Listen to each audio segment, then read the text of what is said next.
Hello, hello, hello, and welcome to Starting the Day, the right 5-minute devotion for Saturday, February 6th, 2021. All right, let's get right into it. So, little guy loves when he reads a story about somebody in the Bible, he loves to say, Daddy, Mommy, is this person in heaven? We're like, only God knows that, buddy, right?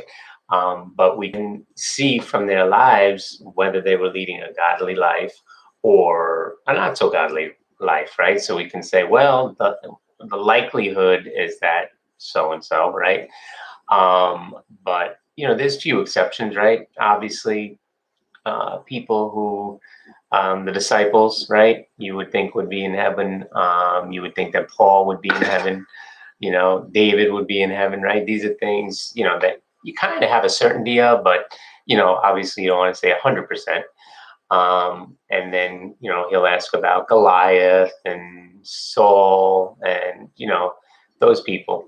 And we're like, well, only God really knows for sure. But what we can do is we can check their fruits. We can see how they lived and how their lives were during their time on this earth.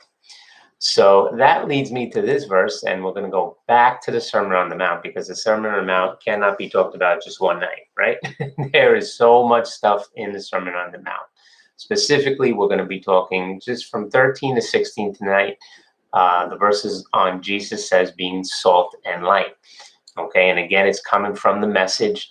The message puts this in an awesome way, so I just love it. And for those of you, and listen, I'm on I think my 6th career, and I'm not even 50 years old yet. So for those of you who are seeking God out and saying, what do you want me to do with my life? Jesus actually tells us in these verses what to do with your life, okay?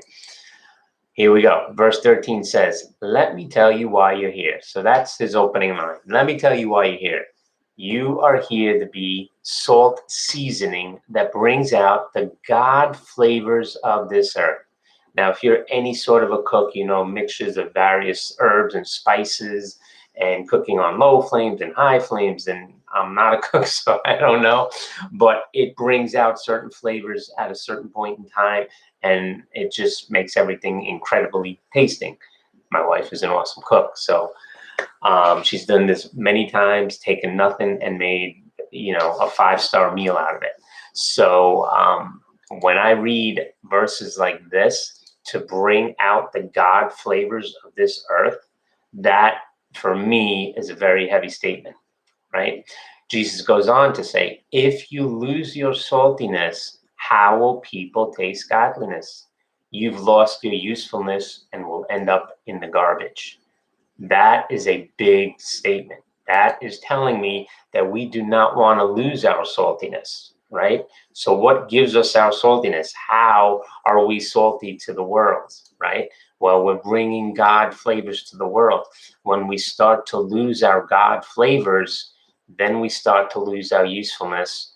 And Jesus, according here, says we'll end up in the garbage. Okay, verse 14 says, here's another way to put it.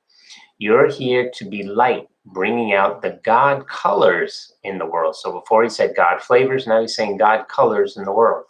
God is not a secret to be kept. We're going public with this, as public as a city on a hill.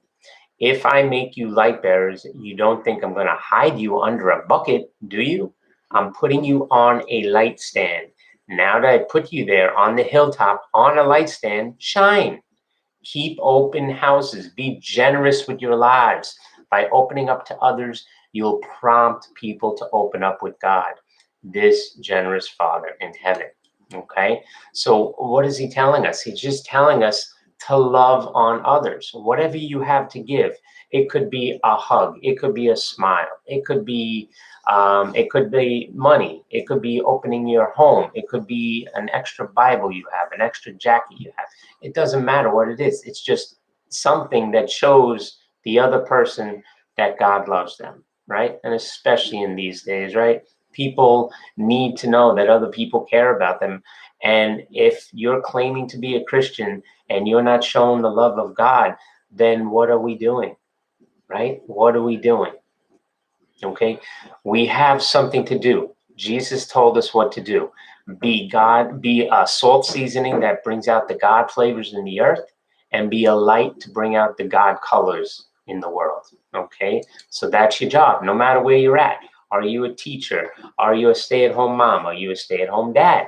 Are you an attorney? Are you a doctor? Do you drive for a living? Do you pump gas for a living? Do you flip burgers for a living? I don't care what it is. Whatever you do it with God seasoning and God colors. All right, digging in these verses. Don't lose your saltiness. Have a great weekend. Bye.